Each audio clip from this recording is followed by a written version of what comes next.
24 meses sin una palabra de mi único hijo. Luego, de repente, apareció una invitación.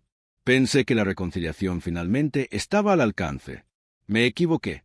Lo que me esperaba no era perdón, sino una emboscada cuidadosamente orquestada. De pie frente a lo que solía ser mi hogar familiar, una ama de llaves que había conocido durante décadas me agarró la manga con urgencia. Su mensaje era simple y aterrador. «Váyase ahora».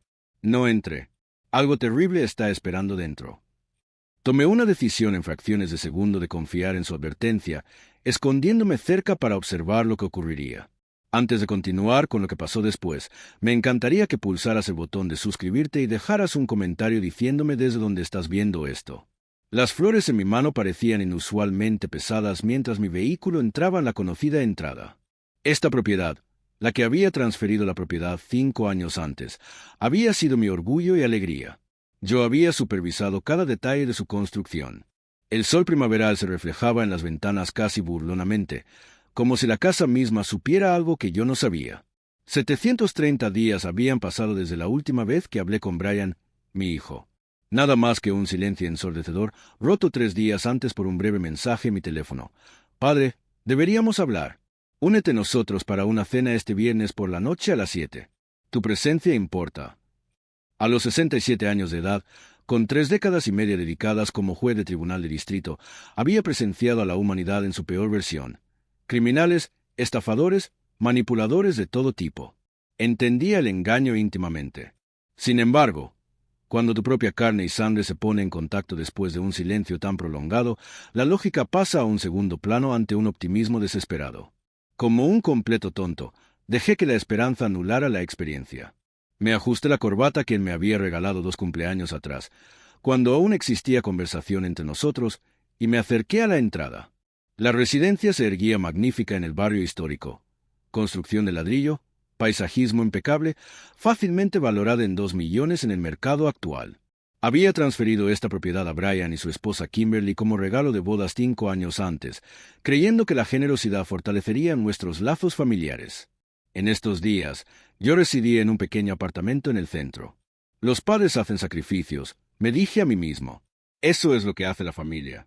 Mi dedo se detuvo cerca del timbre cuando todo cambió. La puerta se abrió abruptamente. Allí estaba Rousalie, con los ojos muy abiertos por un miedo inconfundible. Ella había mantenido nuestro hogar durante 2 décadas, continuando su empleo después de la muerte de mi esposa, y luego quedándose con Brian y Kimberly. Nadie entendía mejor las dinámicas de esta familia que ella. «Señor Carroll», susurró frenéticamente, sus dedos envolviendo mi muñeca con sorprendente fuerza. «No puede entrar. Váyase inmediatamente. Han preparado algo horrible». Me quedé mirándola, confundido, mi cerebro luchando por procesar su urgente advertencia. «Rousalie, ¿qué estás?» «Por favor», me interrumpió, intensificando su agarre. «Debe confiar en lo que le estoy diciendo».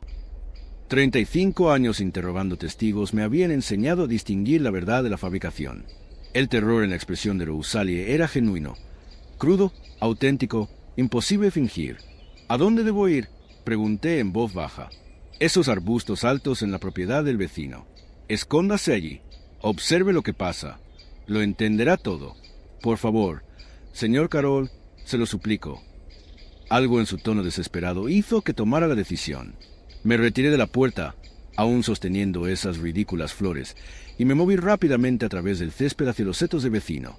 Me sentía absurdo, un ex-juez agachado en arbustos como un adolescente evitando la detección de sus padres. Pero me arrodillé allí, con mis rodillas envejecidas protestando, y concentré mi atención en mi antigua residencia. 5 minutos. Eso fue todo el tiempo que tomó para que todo mi mundo se inclinara sobre su eje. 2 vehículos policiales aparecieron, con luces de emergencia parpadeando en silencio. 4 oficiales uniformados salieron, con las manos cerca de su equipo, expresiones graves y cautelosas. Se acercaron a la entrada con los movimientos cuidadosos de personas que anticipan problemas. La puerta se abrió. Kimberly estaba enmarcada en el umbral. Incluso desde 50 yardas de distancia, podía detectar signos de angustia, o más bien, la apariencia de angustia. Mis instintos judiciales se activaron automáticamente. Su ropa estaba dañada en el hombro. El maquillaje estaba corrido por su rostro. Parecía alguien que había sido victimizada. Mi estómago se hundió. Un oficial habló con ella. Ella gesticuló hacia el interior. Dijo algo inaudible desde mi posición. Luego señaló. Señaló hacia donde yo debería haber estado parado, donde habría estado sin la intervención de Rousalie. La horrible realidad se cristalizó con una claridad enfermiza. Esto no era sobre una cena. No era sobre reconciliación familiar. Mi propio hijo había orquestado una trampa diseñada para destruirme por completo. Observé mientras los oficiales realizaban su búsqueda. Vi cómo Kimberly tocaba repetidamente su ropa rota, sacudía la cabeza continuamente, interpretando perfectamente el papel de víctima. Vi a Brian aparecer en la entrada, su rostro mostrando una preocupación y confusión calculadas. Mi hijo, el niño al que le enseñé a andar en bicicleta, a hacerse el nudo de la corbata, a defender principios, estaba intentando actualmente incriminar a su propio padre por algo inconcebible. Mis manos temblaban incontrolablemente. Las flores habían caído en algún lugar de los arbustos. Mis piernas se habían entumecido. No podía sentir nada excepto una rabia fría asentándose profundamente en mis huesos como hielo cristalizándose en mis venas. 30 minutos transcurrieron antes de que la policía se fuera. Permanecí escondido otros 20 minutos, observando cómo las luces se encendían y apagaban en toda mi antigua casa. Finalmente, cuando mis rodillas se negaron absolutamente a cooperar más, me arrastré de vuelta a mi vehículo y me alejé. El viaje de regreso a mi apartamento existe solo como un borrón en mi memoria. No recuerdo estacionar, subir en el ascensor ni abrir mi puerta. Recuerdo sentarme en la oscuridad en mi modesta sala de estar, un espacio que cabría entero dentro del vestíbulo de la casa que había regalado, mirando a la nada. Mi hijo intentó tenderme una trampa. Las palabras se repetían interminablemente en mi mente como una grabación rota. Mi hijo, mi propia sangre, el niño que crié solo después de la muerte de su madre. ¿Qué habían planeado exactamente? ¿Qué habría pasado si hubiera cruzado esa entrada? La ropa dañada, las lágrimas, la policía ya en camino. La imagen no era difícil de armar.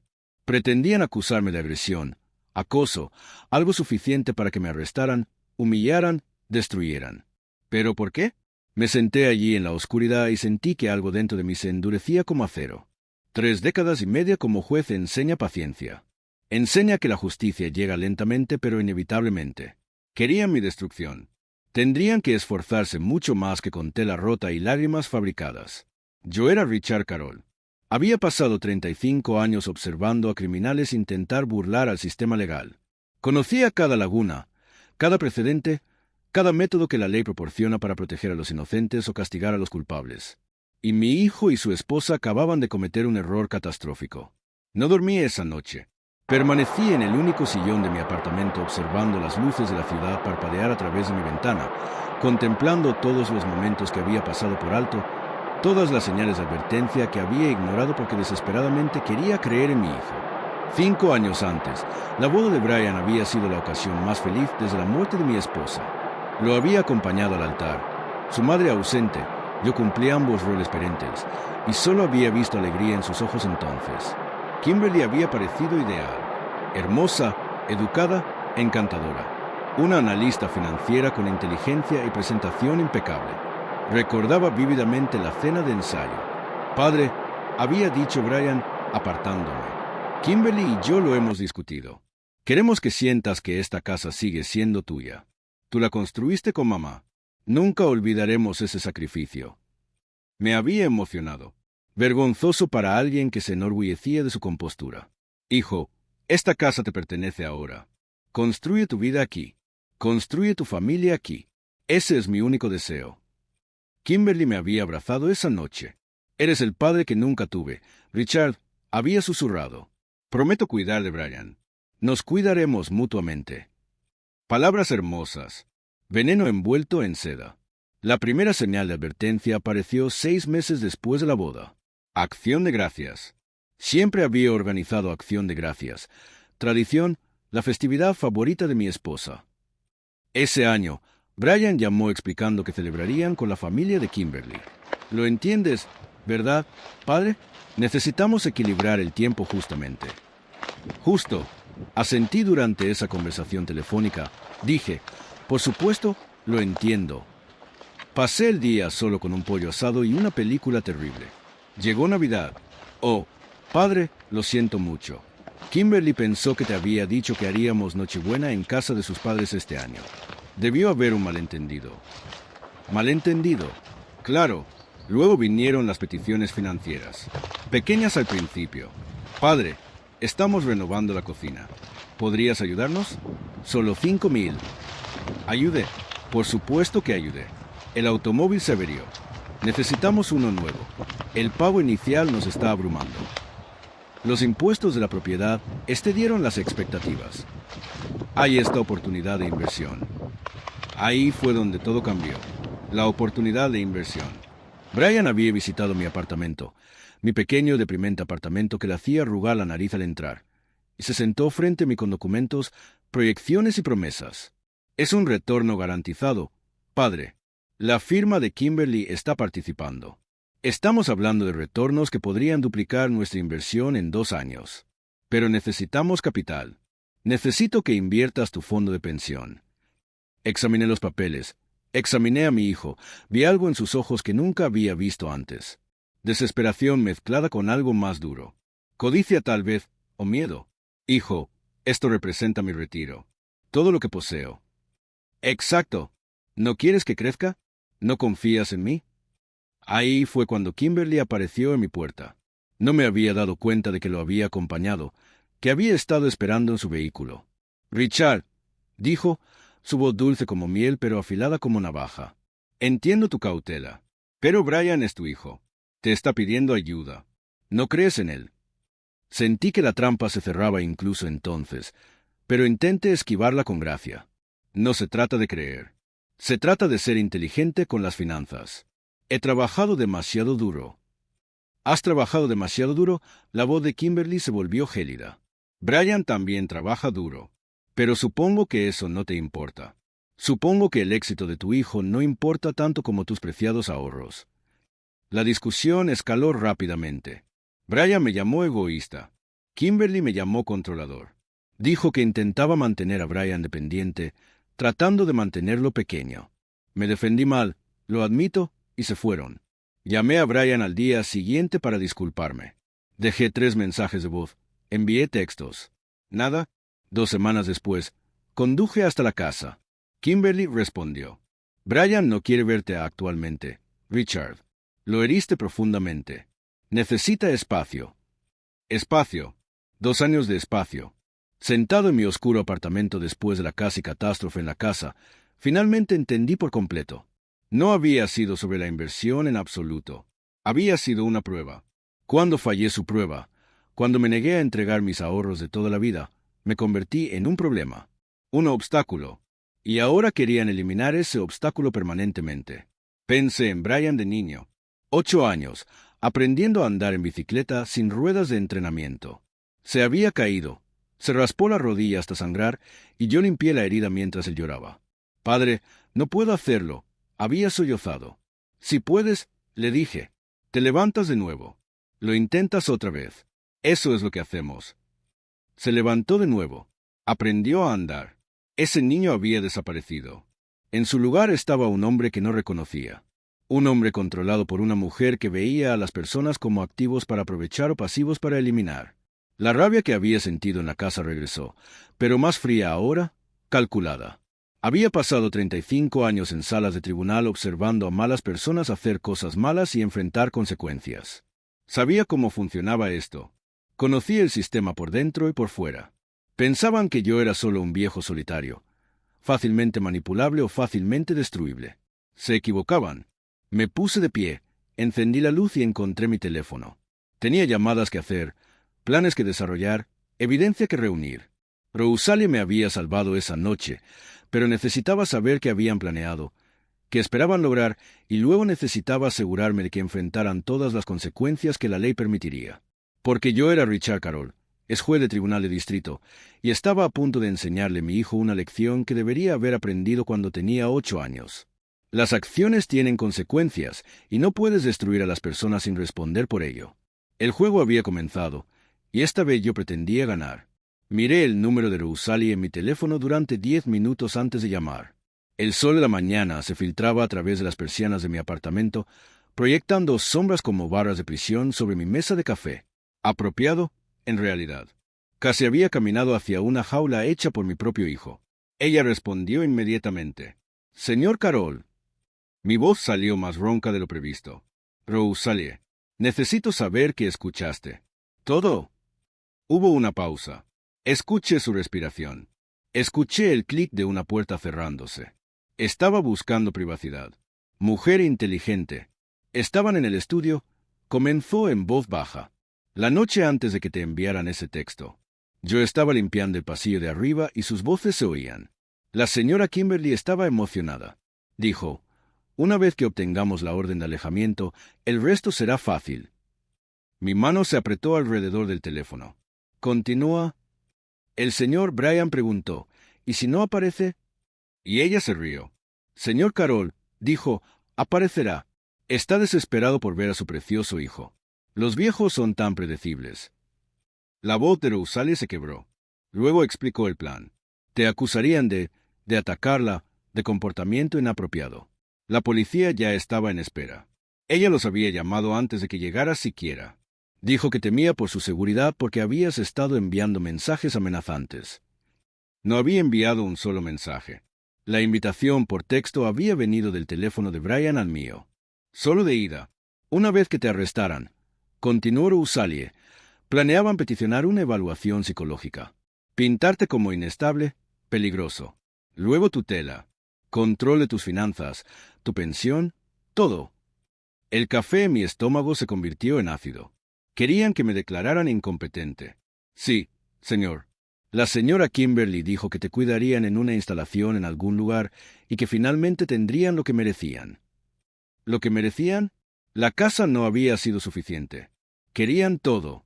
Querían ponerme en un hogar y vaciar mis cuentas mientras yo me deterioraba. «Gracias, Rosalie», logré decir. «Me salvaste la vida». «Usted siempre fue amable conmigo, señor Carroll. Cuando mi hija estuvo enferma, pagó por sus medicamentos. No tenía que hacerlo». Su voz se fortaleció. «No dejaré que te destruyan». «¿Qué necesita?» «¿Qué necesitaba?» «Evidencia, prueba, una forma de devolverle su propia trampa». «Quédese allí si puede», dije. «Mantenga los ojos y oídos abiertos. Pero tenga cuidado. No deje que sospechen». «Entiendo». Después de colgar, me senté en el silencio y sentí que algo frío y afilado se cristalizaba en mi pecho. Habían estado tan seguros de sí mismos, tan ciertos de que caminaría hacia su trampa como un cordero. Era hora de mostrarles lo que un juez acorralado podía hacer. Pasé los siguientes 3 días observando a mi hijo. No acechando, nada ilegal, solo observando desde lugares públicos.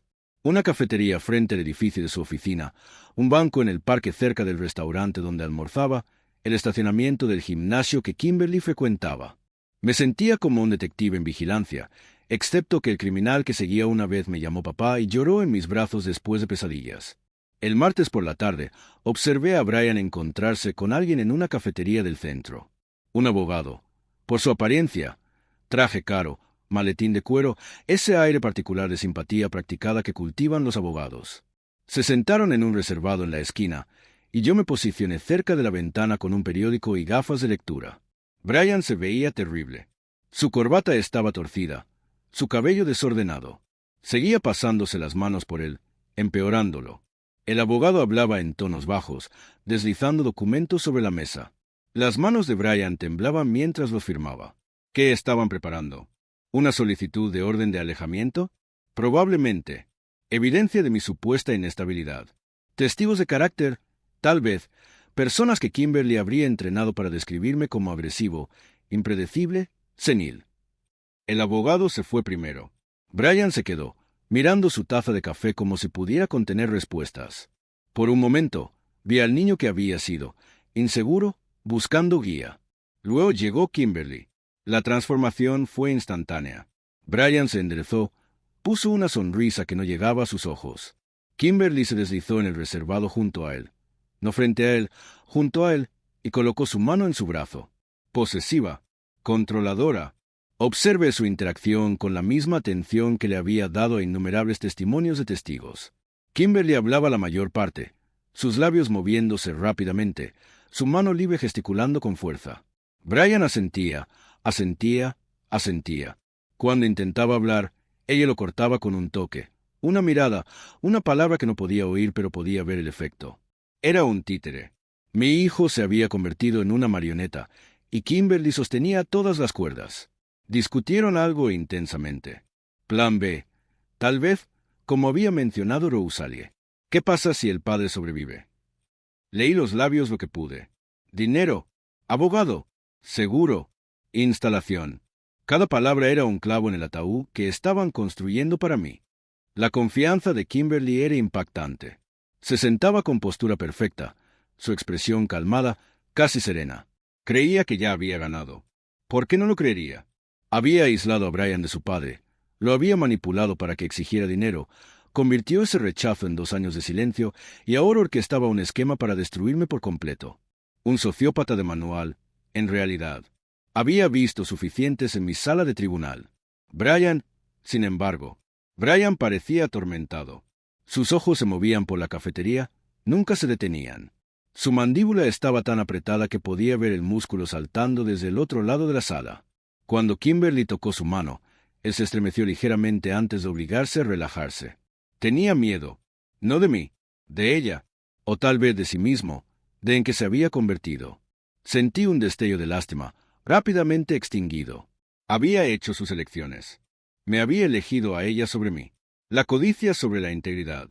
Las mentiras sobre la verdad. Lo que ocurría después, se lo había ganado. Se fueron juntos, la mano de Kimberly en la espalda de Brian, guiándolo como a un niño. Esperé 5 minutos antes de seguirlos a distancia, observando cómo subían a Mercedes que había ayudado a Brian a comprar 2 años atrás. Solo un pequeño préstamo. Padre, te lo devolveré. Nunca lo hizo. Esa noche, me senté en mi apartamento e hice una lista. No en papel, demasiado arriesgado, sino mentalmente, como solía preparar casos complejos. Evidencia necesaria, testimonio de Rosalie, registros financieros mostrando sus deudas, documentación de la transferencia de la casa, prueba de su esquema, grabaciones si fuera posible, vías legales, desafiar el regalo de la casa como transferencia fraudulenta, denuncia penal por intento de prisión falsa, fraude, conspiración, demanda civil por daños, profesionales requeridos, abogado, investigador privado tal vez, aunque podía hacer la mayor parte de la vigilancia yo mismo. Analistas financieros para rastrear sus problemas de dinero. Debilidades a explotar, la culpa de Brian. Su miedo, las grietas en su relación que había visto en esa cafetería. El hecho de que Kimberly estaba tan confiada que se volvería descuidada. Y su mayor error, subestimarme. Pensar que porque les había dado una casa, les daría todo. Pensar que porque había estado en silencio 2 años, me quedaría en silencio para siempre.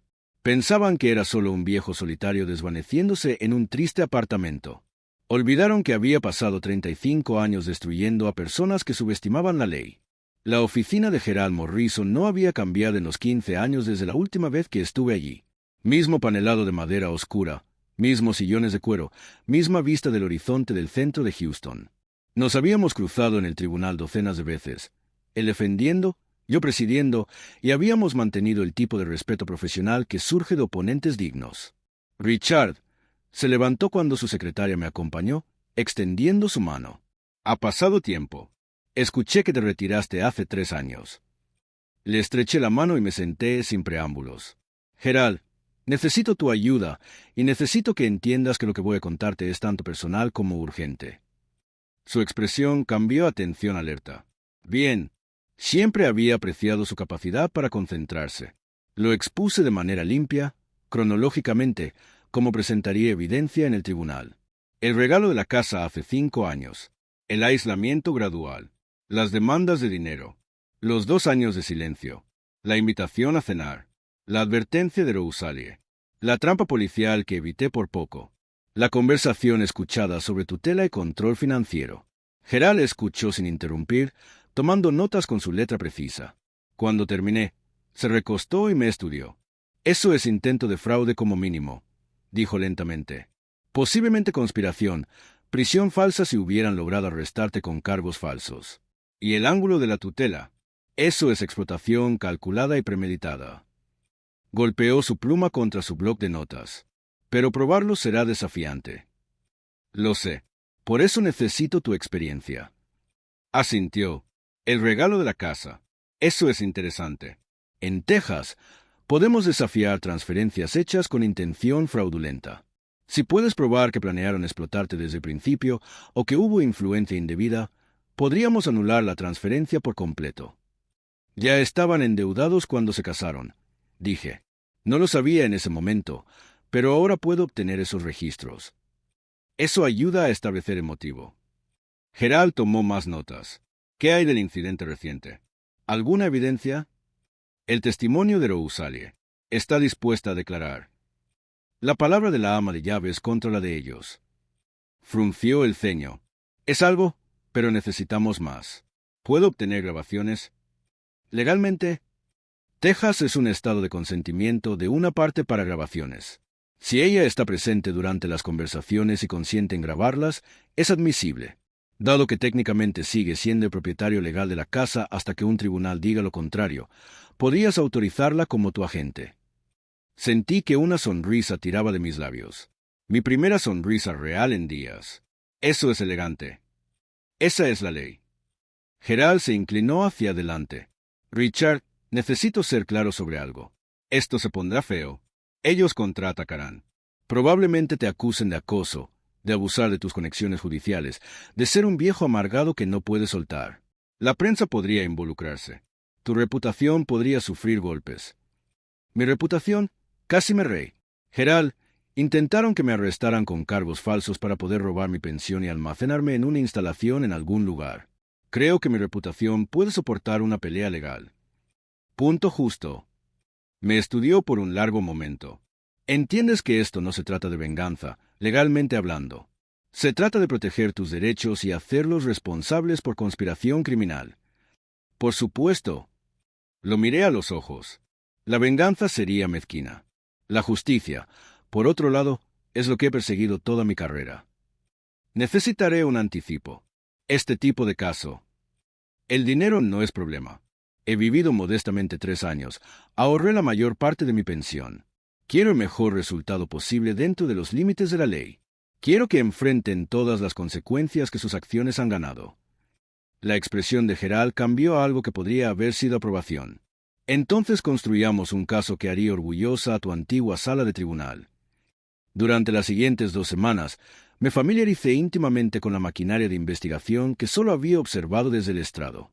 Gerald trajo a un analista financiero que rastreó los problemas de dinero de Brian y Kimberly como un sabueso siguiendo un rastro. La imagen que emergió era condenatoria.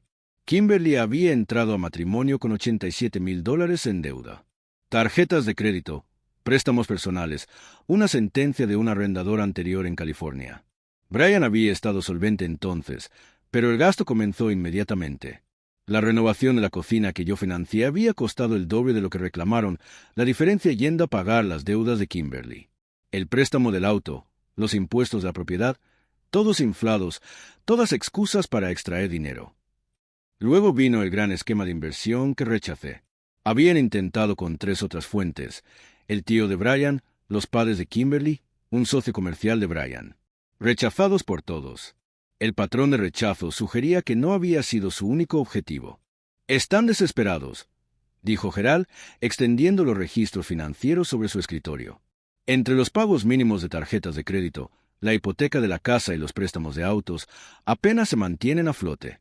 Un gasto mayor y se hundirán. Ese gasto mayor siendo mis honorarios legales para desafiar la transferencia de la casa. Exactamente. Sonrió sombríamente. La ironía es poética. Contacté a Rousalie de nuevo, esta vez con Gerald presente en altavoz para explicar la autorización de grabación. Ella aceptó inmediatamente. Tendré cuidado, prometió. Ahora confían en mí. O ella lo hace, de todos modos.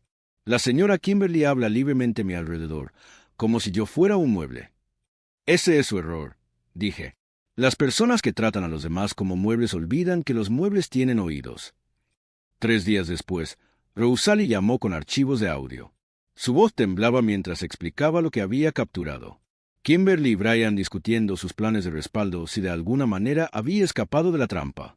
La palabra que usaron fue sobrevivió, como si yo fuera un desastre que habían superado. En las grabaciones, la voz de Kimberly era cálculo gélido. Intentaremos el ángulo de incompetencia de todos modos. Encontrar un médico comprensivo. Mostrarles los textos erráticos de tu padre. Escribiremos algunos nosotros mismos si es necesario.